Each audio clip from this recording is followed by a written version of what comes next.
नमस्कार, मैं हूं सच्चिदानंद वशिष्ठ। तो 2024 वृष राशि वालों के लिए कैसी रहेगी? तो वृष राशि वालों की सबसे पहली बात तो ये है कि जनवरी से लेकर के और अप्रैल तक बृहस्पति आपके 12वें स्थान में रहेंगे। कोई ना कोई, अगर आप वृद्ध हैं, बड़ी उम्र के हैं, तो परिवार के लिए, बच्चों के लिए या मकान के लिए आपके द्वारा कोई ना कोई खर्च होगा।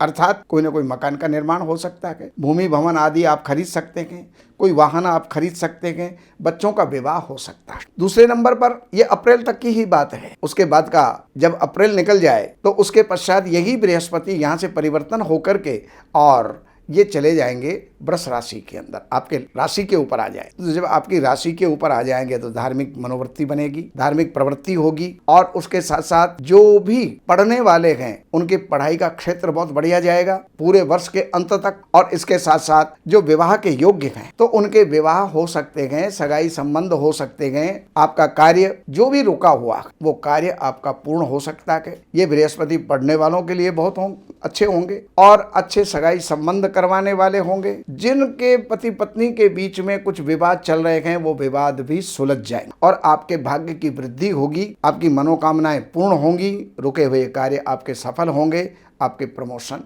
हो सकते। अब शनि वृष राशि वालों के लिए कारक होता है, योग कारक होता है, और शनि कुंभ राशि के अंदर आपके 10वें स्थान के अंदर विद्यमान है। और कुंभ राशि शनि की अपनी मूल त्रिकोण की राशि होती है, स्वराशि तो होती ही होती। तो ये निश्चित है कि इस वर्ष कोई भी राजकीय लाभ आपको होगा। अगर नौकरी के लिए आप बहुत समय से इंतजार कर रहे हैं तो समझ लीजिएगा कि इंतजार आपका समाप्त हुआ, आपकी नौकरी लग सकती है। प्रमोशन अगर आपका ड्यू है तो प्रमोशन हो सकता है। और राजनीति के क्षेत्र में जो चलने वाले हैं उनको राजनीति में लाभ होगा।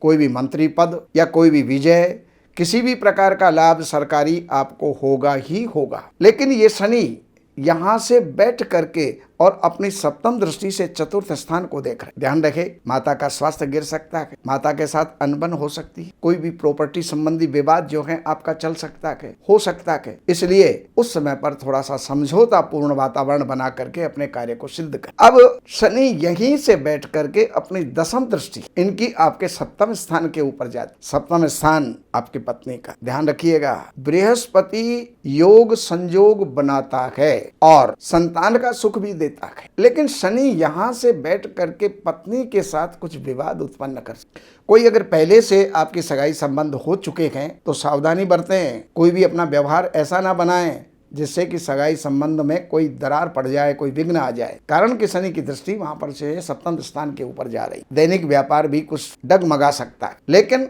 राजकीय संबंधों के अंदर आपको लाभ होगा। खैर, अब हम चलते हैं आगे, राहु की तरफ जो है निगाह डालते हैं। राहु आपके एकादश स्थान में है, तो त्रिषटाय में तीसरे, छठे और 11वें स्थान के राहु श्रेष्ठ फलदायी होते हैं। और वहां पर राहु आमद के स्रोत खोलते, अकस्मात आमदनी के रास्ते बनाते। लेकिन विद्यार्थियों के लिए राहु थोड़ा सा बाधक है, आपको आलसी प्रमादी बना देगा। उसके कारण से जो है जैसा भी आपका रिजल्ट है उसके लिए, जैसा रिजल्ट चाहते हो उसके लिए दुगनी मेहनत आपको करनी, तभी जाकर के आगे आप सफल होंगे। ये राहु के द्वारा भाइयों के साथ भी जो है कोई विवाद हो सकता। तो कुल मिलाकर के ये है कि आपको इस वर्ष राहु की शांति करनी चाहिए। ओम भ्राम भ्रीम भ्रोम सह राहवे नमः, इस मंत्र का आपको जाप करते रहना चाहिए। काले कुत्ते को दूध और रोटी शनिवार के दिन आपको देनी चाहिए। इससे जो है राहु की शांति होगी और आपके जो कार्यों में बाधा जो आने वाली है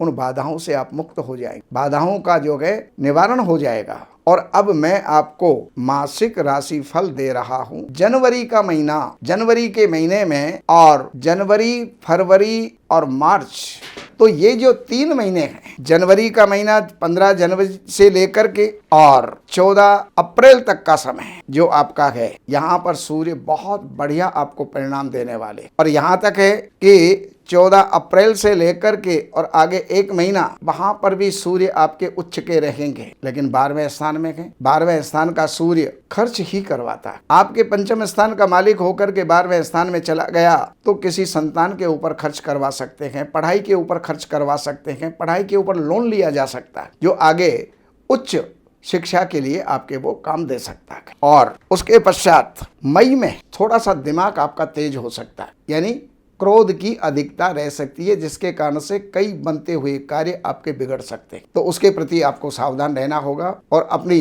दिमाग को ठंडा रखना होगा। 15 जून से 1 महीने का जो समय है वो धन वृद्धि का है, कुटुंब में वृद्धि का। अब कुटुंब में वृद्धि, अगर किसी के कोई बच्चा हो जाए तो भी कुटुंब में वृद्धि होती है। कोई नई नव विवाहिता घर के अंदर प्रवेश करे, नव वधु का प्रवेश हो तो भी जो है कुटुंब में वृद्धि होती है और धन धान्य की वृद्धि होगी।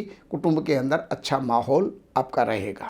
17 जुलाई से और 1 महीने का जो समय है उसमें आप किसी न किसी प्रकार की विजय को प्राप्त करेंगे। प्रभाव आपका बढ़ेगा, प्रभुत्व आपका बढ़ेगा, नाम आपका बढ़ेगा, नाम रोशन होगा। भाइयों के साथ में अच्छे तालमेल और अच्छे संबंध आपके बन सकते। 17 अगस्त से और जो 1 महीने का समय रहेगा उस समय पर आप पढ़ाई वाले हैं तो उसमें तो आप पूरी तरह से सफलता प्राप्त करेंगे ही करेंगे। अगर कोई कंपटीशन है तो उसके अंदर भी आप सफलता को प्राप्त करें साथ ही सफलता को आप प्राप्त करेंगे। और इसके पश्चात सितंबर के बाद और 1 महीने का समय है जो 17 अक्टूबर तक चलेगा। सूर्य उस समय पर नीच राशि में होते हैं और वो छठे स्थान में होंगे। तो छठे स्थान के अंदर जो सूर्य आपके विद्यमान हैं उस समय पर गोचर कर रहे हैं तो शत्रु हंता योग भी बनाते हैं, शत्रुओं पर विजय दिलाते हैं। लेकिन एक बात का ध्यान रहे, कर्जों से दूर रहिए वरना कर्जे बढ़ सकते। नवंबर में 15 नवंबर से 16 नवंबर से जो ये सूर्य हैं आपके 7वें स्थान में चले जाएंगे, मित्र राशि के अंदर होंगे। पत्नी के साथ थोड़ा बहुत गर्मा गर्मी हो सकती है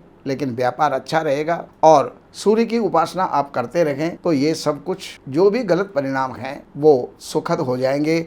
और उसके पश्चात दिसंबर का महीना आपके लिए बहुत बढ़िया रहने वाला है। स्वास्थ्य का थोड़ा सा आपको ध्यान रखना होगा और अगर आपका स्वास्थ्य का जो है आप ध्यान रखते हैं, सूर्य की उपासना करते हैं, सूर्य का दान करते हैं तो ये पूरा का पूरा वर्ष आपके लिए श्रेष्ठ और अच्छा फलदायी जो है होने वाला है। और ये समझिए कि इस वर्ष आपका भाग्य चमकने वाला है।